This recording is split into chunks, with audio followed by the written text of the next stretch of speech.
ଆପଣ ଜାଣିଛନ୍ତି ଆମର ବର୍ତ୍ତମାନ ମହାନଦୀରେ ଯୋଉ ଆମେ ମଧ୍ୟମ ଧରଣ ବନ୍ୟା ସୃଷ୍ଟି ହେଇଛି କହିପାରିବା।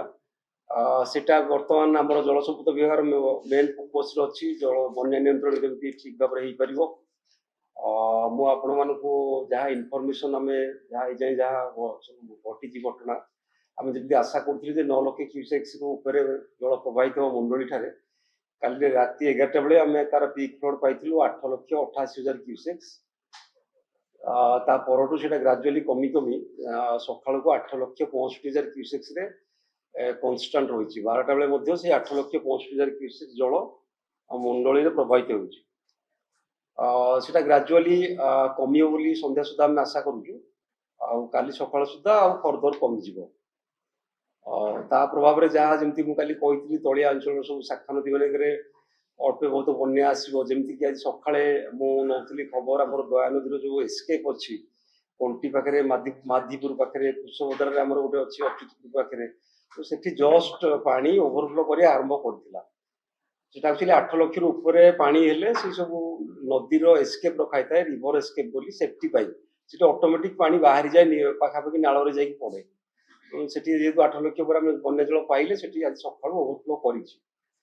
ଆମେ ଯାହା ଆଶା କରୁଛୁ ତ ଗ୍ରାଜୁଆଲି 5,000 କ୍ୟୁସେକ୍ସ ଲେଖେ ପର 3-4 ଘଣ୍ଟାରେ 10,000 କ୍ୟୁସେକ୍ସ ଏମିତି କମି କମି ଚାଲିବ ମୁଣ୍ଡଳିରେ।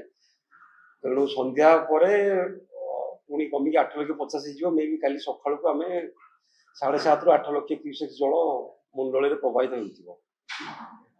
ଦ୍ୱିତୀୟ କଥା ହେଲା ଆପଣମାନଙ୍କର ଗୁରୁତ୍ୱପୂର୍ଣ୍ଣ କଥା ଯୋଉଟା ମୁଁ କହିବା ପାଇଁ ଚାହିଁବି, ସେଟା ହେଲା ଯେ ଆମେ ହୀରାକୁଦରେ 2ଟା ଗେଟ୍ ବନ୍ଦ କରିକି ରଖିଥିଲେ ବହୁତ ଦିନ। 2ଟା ଗେଟ୍ ମାତ୍ର ଖୋଲା ରଖିଥିଲେ ବହୁତ ଦିନ ହେଲା।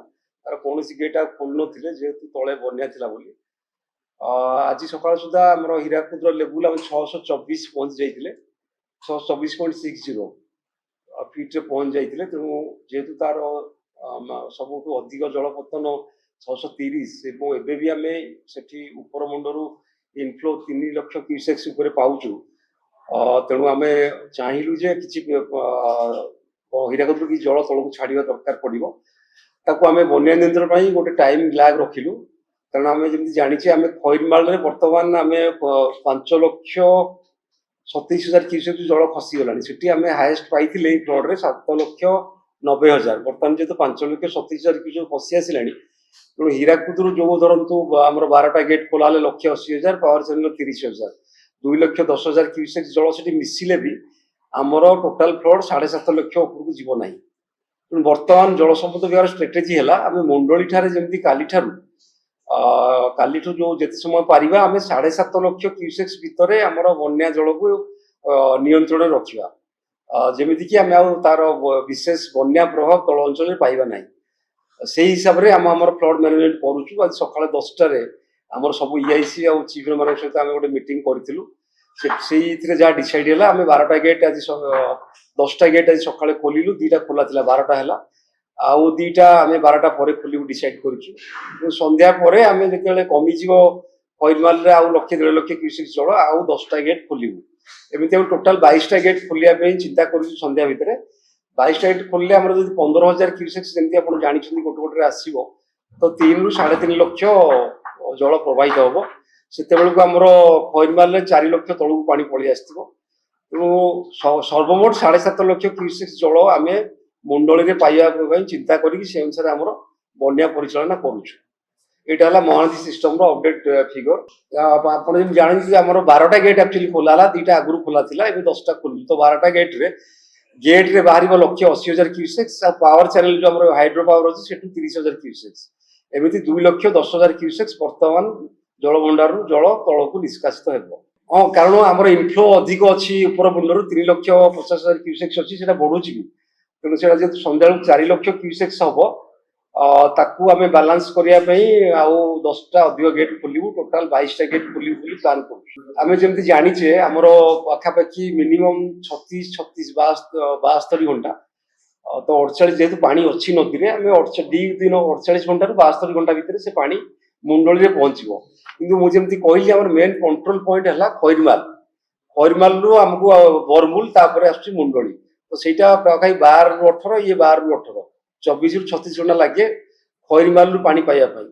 ସେଠି ଖଇରମାଲର ଲେବୁଲ ଯେତିକି କମୁଛି, ସେଠି ଯେମିତି ମୁଁ କହିଲି 7,80,000 थिला पीक सेठी कमी 5,70,000 हेलानी संध्या बेलू आहरी कमिजिव तेणु खैरीमाल आम कंट्रोलिंग पॉइंट रोज मुंडली तार जहाँ डिस्चार्ज देखिकी आम हीराकुद गेट ओपनिंग डिसाइड करुचु नहीं एक्चुअली जी बन्या आम पाई सारी 8,88,000 से बर्तमान सब पीक फ्लड हीराकुद पानी छड़ा गले भी जमी मुझे कहली मुंडली आम मैक्सीम 7.5 लाख क्यूसेक जाए जल पाइबा सेमिति व्यवस्था आम करुचु जहाद्वारा कि तल अंचल अधिक बन्या प्रवण कि बन्या प्रवणता रही ताकू विचार को लेकिन जल संपद विभाग यही निष्पत्ति नहीं जहाँ सब भल बन्या परिचालना हो पार से आम चेष्टा करुचु आम ऑल सीनियर ऑफिसर्स बसिक डिसाइड करुचु से अनुसार बन्या परिचालना करुचु आम आशा करुचु जो बन्या बड़ थिला इवेंट रो पीक से जाई सारी या परे बन्या आ बेसी बढ़िबो नाही वर्तमान भी मुंडली जमी कहली कमी चलती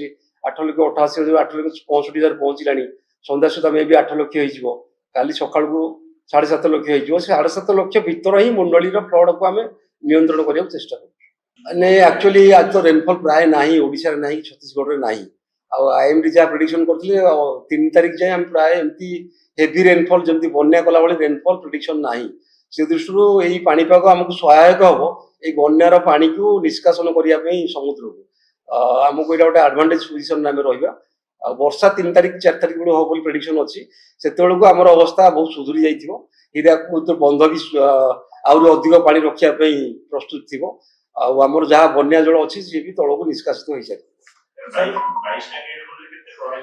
15 लाख 3 लाख 30,000 प्लस 30,000 3.5 लाख क्यूसेक्स धरन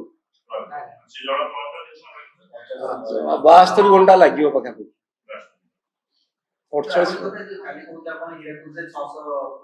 आज 626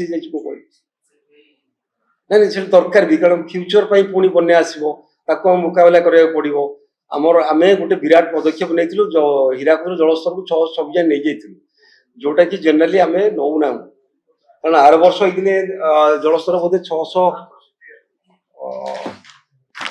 आर वर्ष ये समय आमर लेवल थिला हीराकुद 610 बहुत तले थिला सेटा एक्चुअली आमर वर्षार परिमाण पर डिपेंड करके आम हीराकुद जलस्तर ये करू डिसाइड करू जेहेतु एटा गोटे बेसी रेनफॉल थिला हीराकुद गेट न खोलिकी तले आम गोटे मध्यम धरण बन्या पाइले हीराकुद डैम खोली हे तो आहरी बेसी बन्या सृष्टि होता तेणु आम जलस्तर को अटकई रखी हीराकुद 4-5 दिन जेहेतु अवस्था सुधुरीवा लगुच हीराकुद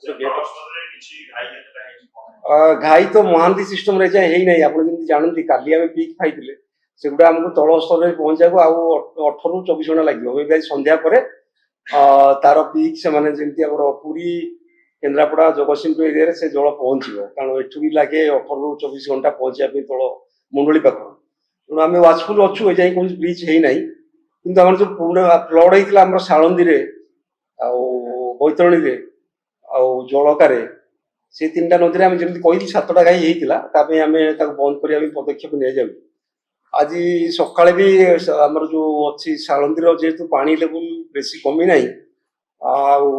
सालंदी 4टा गेट खोला थिला गोटे दिन में 4टा गेट बंद करुचु सो दैट तल अंचल में बन्या सुधार आसला गेट खोलू जाजपुर तो आम 3 दिन है कहूँ विभिन्न जगह घाई होता आमर बैतरणी प्रपर काली संध्यारे आमर जो ब्राह्मणी खरसुआ गोटे घाई छड़ा खरस्रोतार होता काणी टोटाल 7टा घाई जाए छोट बड़ विभिन्न जगह जमी कहते आनंदपुर ब्यारेज पाखे गोटे होता ब्राह्मणी से सब घाई बंद करने पदक्षेप आरंभ करूँ पानी कमिला करदे एक्चुअली बर्तमान आनंदपुर आम जमी कहते विराट आसला फ्लड 10,000 बर्तमान से कमी 720 की पलि आनंदपुर बर्तमान वार्निंग लेवल तौर को पलि आस लेवल आखुआपदारे डेंजर लेवल 18.33 एवं पानी अच्छी 18.02 से आहरी कमुच राजघाट रे अच्छी अधिक टे